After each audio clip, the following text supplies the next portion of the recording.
Last week I watched a video from Camping with the Kellys. It's about Jason and Candace, and they're traveling around the U.S. in their motorhome, but they were given a challenge. They had to answer 10 questions. Now they've got a great channel. It's Camping with the Kellys, and I met them at the meetup we had at Steel Creek Park in December of last year. And then I also got the honor of seeing them at the RTR in Arizona, Quartzsite, Arizona, in January of this year. Candace took me out for a ride in their Razor. It was a blast. We had a lot of fun scooting around the hills at Quartzsite there. And I guess you're wondering why I'm talking so much about the Camping with the Kellys. Well, after they answered their questions, they passed the challenge on to me. They passed it on to Lost on Land again and myself. So I have to answer 10 questions. I guess you might say that this is YouTube's version of a chain letter. So question number 1 was, do I prefer to travel alone or in a group? Well, the short answer is I prefer to travel alone. Traveling in a group can be a lot of fun, don't get me wrong. I mean, it's a blast, you know, you can be talking on the cell phones, and if you have walkie-talkies, you can be talking with them, but somebody always needs to get gas, somebody forgot something, somebody has to go to the bathroom, somebody needs to stop and get a drink. That's why I prefer to travel alone, just for those reasons. My ideal way is to travel and say, let's meet at point B and somewhere between 2 and 5, or as soon as you can get there, whatever. And that's great for me. I'm happy doing that. Now if somebody says, no, I need to follow you because I may get lost, I'm right there. I'm so easy going, it doesn't bother me. Sure, you can follow me and we'll travel together. But the short answer is I prefer to travel alone. Question number 2. The most difficult trip I have ever been on probably was whenever I was in college, leaving West Virginia to get back to school at East Carolina University in Greenville, North Carolina. I hopped on Interstate 77 at Princeton, West Virginia with about 8 to 10 inches of snow on the ground, and my dad told me I was probably an hour ahead of them closing down the highway. I drove into Raleigh, North Carolina with snow still on the hood. I remember I had to stop and get gas. The gas attendant said, "What the heck is all this on your car?" I said, "Snow from West Virginia." He said, "Take it back. We don't want it here." But that's a normal 6-hour drive. It took me 12 to 13 hours to drive that. So that was probably the most difficult road trip I had. Top speed on the interstate that day, because it was snow all over, it was probably 20 miles an hour. Number 3. What activities do I do in the winter? Right now, stay warm. When I was younger, I used to snow ski, sled, even taken a box of cardboard and gone down a snowy hill. But now that I'm older, I don't do a lot of that. So I stay warm, and I read. I don't read a lot of books per se, but I have a Kindle and my app and my tablet app, and so I read over that. Question number 4. What was the most beautiful place I have ever slept? Well, back in 2006, I went to Panama, and I slept on a friend's sailboat for a week. Alex Dorsey, also known as Project Blue Sphere, he had a 28-foot west sail, and we went out to an island off of Panama in the Pacific Ocean.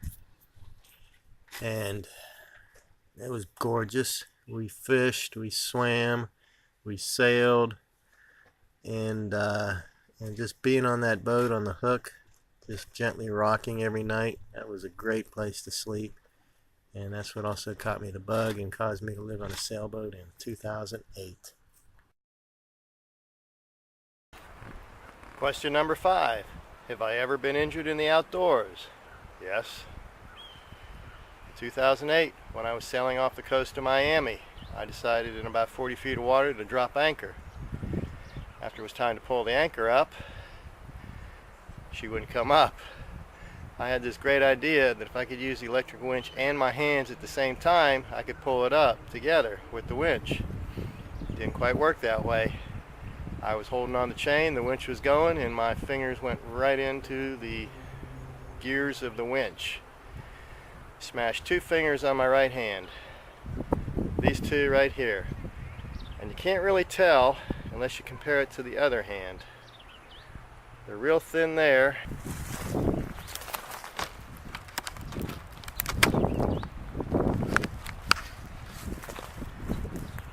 But the only way you're going to notice it is if you compare these fingers to each other. This is the injured ones, and this is the good ones. See how these taper up? From here up is pretty much dead. Luckily I got to keep my fingers, and it was just the tips. But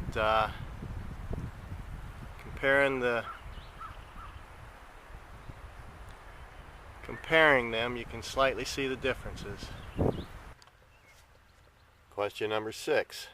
Do I practice any special survival skills? Only to have fun. Nope, I don't. I was a Boy Scout.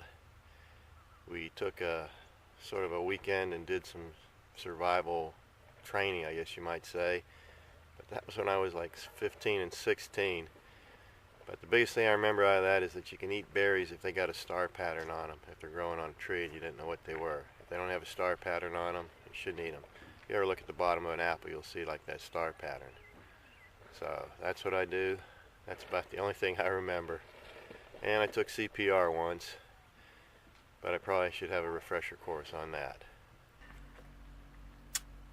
Favorite recipe for cooking outdoors? Question 7. I don't really have a favorite recipe for cooking outdoors. I like to make gumbo in a big pot over a fire. That's good. But I don't have a recipe for it. I buy the Zatarans, and then I add shrimp and salmon and sometimes vegetables. Another thing I like to cook is what I call junkyard chili. I go and I buy some chili, and I usually buy a vegetarian type of chili, and then I call it junkyard because you're supposed to just make it by itself, but I don't. I add green pepper, onion, celery, mushrooms. That's why I call it junkyard, because I'm throwing everything in there that unhealthy people consider junk. But I like to sort of eat healthy, and I consider that healthy, good food, and it goes well with vegetarian chili. So I enjoy that. Question number 8. Oh, how do I motivate myself in bad and harsh weather? Oh. Well, the simple answer to that is I know the next spot I'm going to is going to be better, because I have the TheDanVan and I can drive to better places. But if I am going to be somewhere, how do I motivate myself in harsh or bad weather? I know it's going to end.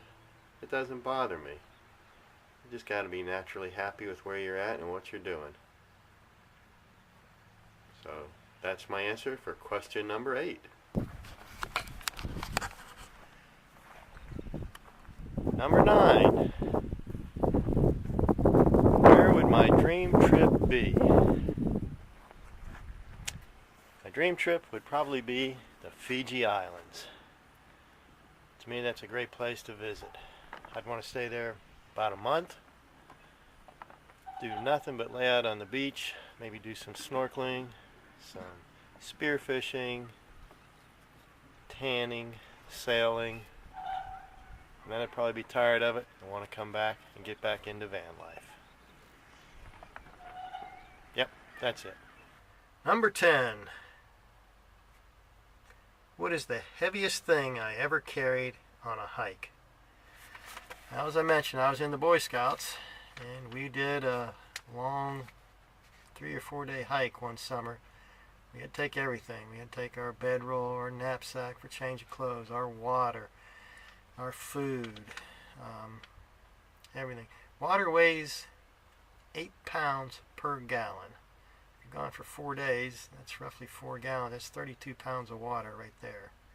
Not to mention your knapsack. So it was altogether that was 40. Now, if you're wanting to know the heaviest thing, singular, I don't know.